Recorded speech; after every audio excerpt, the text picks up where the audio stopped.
address. I now have the privilege in requesting Lord Karan Bilimoria from United Kingdom to kindly address our distinguished audience, please.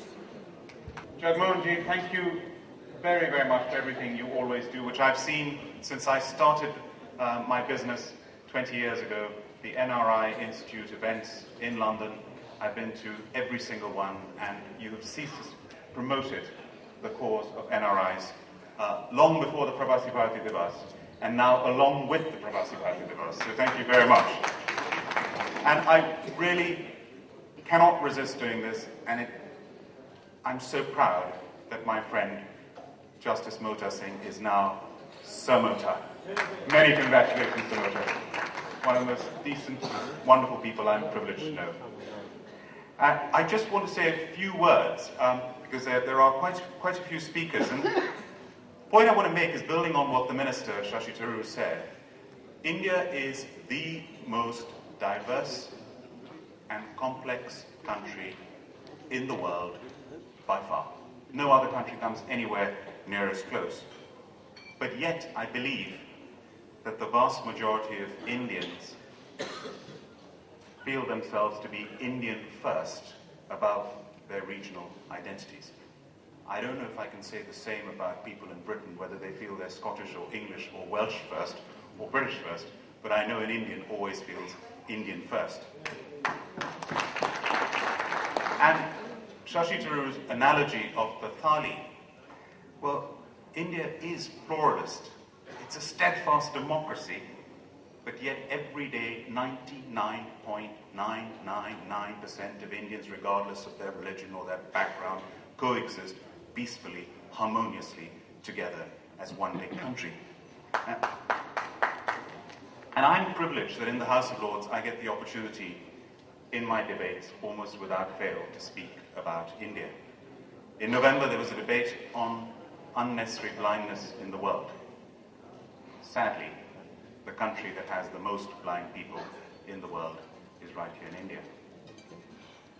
We had the Deputy Prime Minister of Trinidad over here. We had the Commonwealth Conference there. We had a debate on the Commonwealth. I spoke about India in that debate. And then I always look back to when the Commonwealth started, 60 years ago, just over 6 years ago, and Jawaharlal Nehru's speech at that time, has it achieved the dreams that he dreamt of?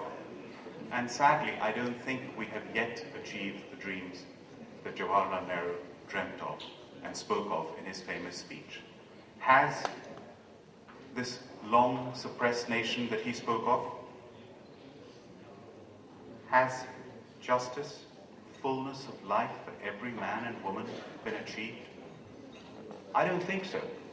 I think we're getting there. And Lord Meghnad Desai today, in the debate in the Pravasi Bharati Divas, said, the strides India has made since 1991, at long last, India was given the chance to actually flourish.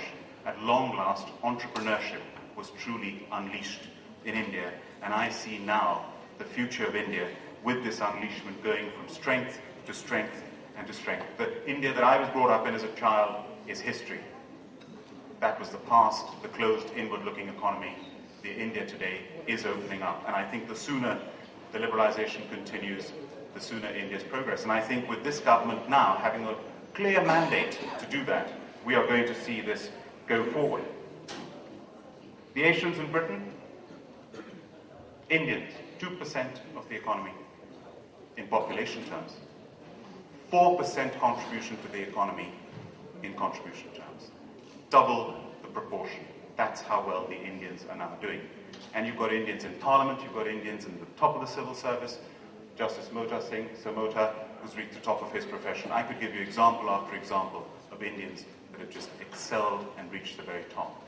So we are doing well around the world. And I think where India is concerned, my favorite saying, we could have lots of versions of acronyms of NRI, but to me, very simply, you can leave India, but India never leaves you. And we will always, always have India in our hearts. So I'll conclude with Dr. Manmohan Singh's, one of my favorite quotes of his. And we had the first meeting of the Global Advisory Council of the Prime Minister, and Sam Pitroda was there at the meeting as well. This is a suggestion that I made 3 years ago, Shashi said it took 7 years for his suggestion to come through. It took 3 years for mine to come through.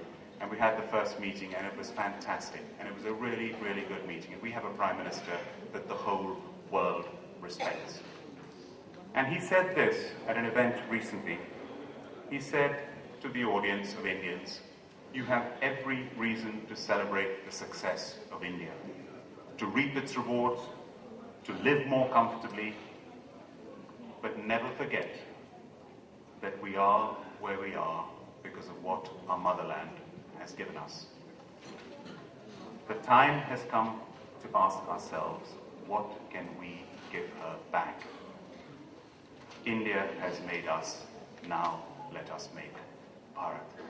And that is so fantastic, because that applies to every Indian everywhere in the world. And now we are in a position to do that.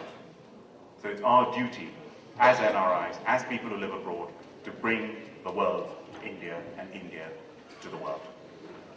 And I tell my children regularly, you don't know how lucky you are to be born Indian in today's world, because the future is India. Thank you very much.